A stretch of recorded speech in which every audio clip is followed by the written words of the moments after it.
Canon sent me an email this morning forcing me to make a decision that I wasn't expecting to make, a decision that many of us are facing ourselves.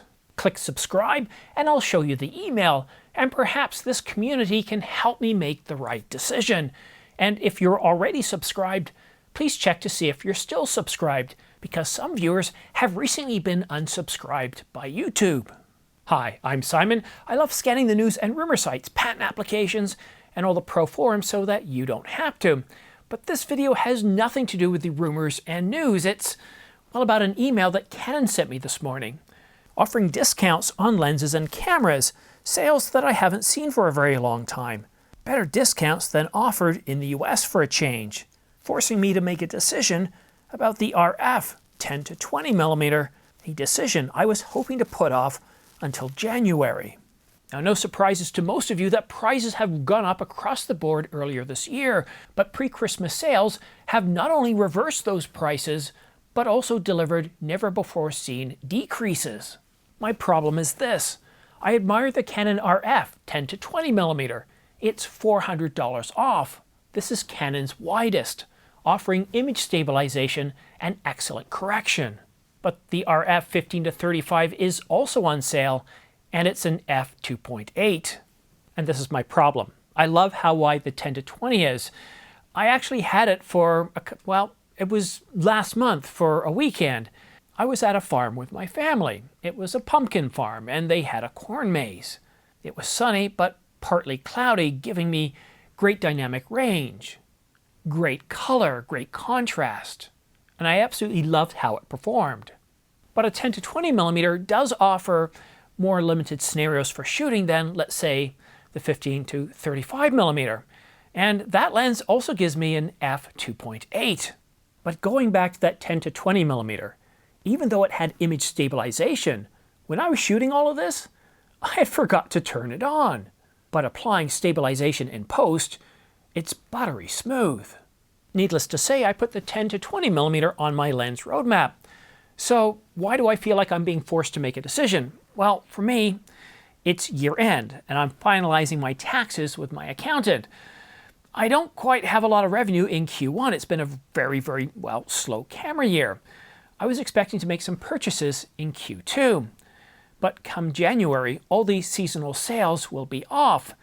And this is the first time that I've ever seen the 10 to 20mm go on sale. I think it's been out for about 2 years, but I've never seen a sale like this. And in Canada, I've never seen a sale like that. So what I'm trying to do here is get your help. Help me get rid of all that FOMO. The sale is on till December the 4th. And what I'm looking for is, give me your experience with the 15 to 35mm. Do you love it? Do you use it much? When do you use it? And looking at the 10 to 20, if you have that, what scenarios do you use it for? Do you find it a whole lot better than a lens like the 15 to 35? I guess what I'm asking for is your help. Help me make the right decision by telling me which lens you appreciate the most and in which scenarios you shoot it. And I'll let you know my decision later once I've made it and which one I end up purchasing.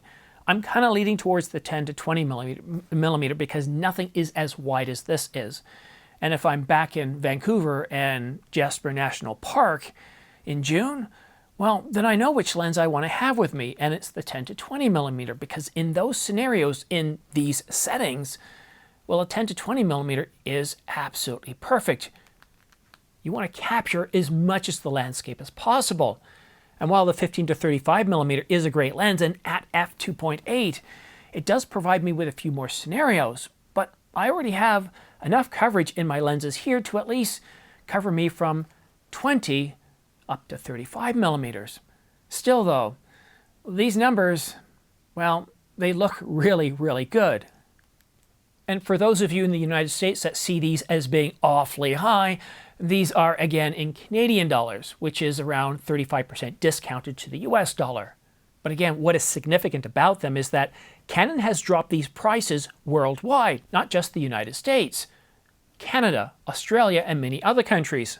So check out your local Canon store in your own region to see what sales you might have. I am pleasantly surprised by these prices. Now, here in North America, around May, June timeframe, we saw prices go up a little bit higher than you did see in Europe. So in Europe, you might not see the same level of discounts. But yeah, I'm really impressed with the sale. That email, Canon always sends me emails about what's on sale, and this is the first time I've looked at it and gone like, whoa, that's a really big deal. And all their L series glass is off on sale, $200 to $600 off. It's a really big deal. So what I want to do now is I want to run you through some of the top sales from Canon, Nikon, Sony, and Panasonic, because I am seeing the best sales that I've seen since Christmas of last year, and all but a few, I'm seeing the lowest price ever for some cameras and lenses, and in some cases, we're seeing even lower prices. So if you're interested in making a purchase based on anything I mentioned, if you're looking at purchasing in the United States, Europe, then please consider using my affiliate links down below. Okay, so switching back to the United States in US dollars, the Canon EOS R5 Mark II is $38.99. This is tied with their lowest price ever, $500 off its release price in August of 2024. The Mark I is also at its second lowest price of $27.99. I saw it for $26.99 last Christmas, so the Mark I could go lower before Christmas. The R6 Mark II is $20.99. The R50V is $6.19. And looking at the lenses, the RF 15 to 35 that I talked about in US dollars is $21.99. The 70 to 200 millimeter is $25.99. The 100 to 500, $26.99. All $400 off. And the RF 10 to 20 millimeter, well, it's only $200 off. Looks like us Canucks got the better discount on the 10 to 20. I just wish the dollar was a little bit higher. Okay, now for Nikon. The Nikon Z8 is $34.96, the lowest price ever, or tied with the lowest price ever. The Z6 Mark III, $20.96, same as the R6 Mark II. And the flagship Z9 is $51.96, the lowest price that I've ever seen. And looking at their lenses, the 28 to 400 is $300 off, and the 600 millimeter is a whopping $1,200 off, with the 35 at $400 off. And turning our attention to Sony, the A7R5 is a whopping $900 off, with the A7 for $700 off. And Panasonic, well, the Lumix G7 is $400 off, the G9 II also $400 off, but the S5 Mark II is $500 off.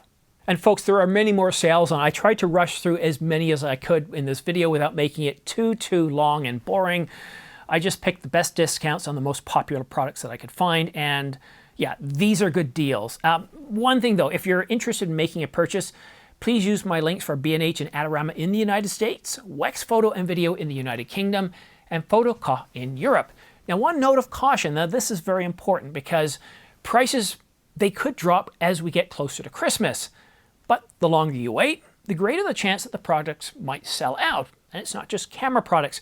What I recommend doing is checking with your retailer. And if you're using my links, check with them. Because what you'll quite often see is that many of them, starting now, are offering price guarantees until New Year's. So if the price of the R5 Mark I goes down, well, they'll refund you the difference if it goes lower after you've purchased it. Again, just check with them. I don't know if it starts today. I don't know if it started last week or when the sale prices start. Check, because there's nothing worse than waiting for a better deal when it comes and finding out it's sold out by the time you're able to click buy. So that's something I highly recommend. One other thing, did I leave anything out here? Yeah, I want to get back to the heart of the story here. That leaves me with a decision to make on the 10 to 20 minute, the RF 10 to 20 millimeter f4 and the RF 15 to 35 millimeter f2.8. I'm really leaning towards the 10 to 20. Really help me make that decision. Not trying to debate with me, but just let me know what works for you and why it works.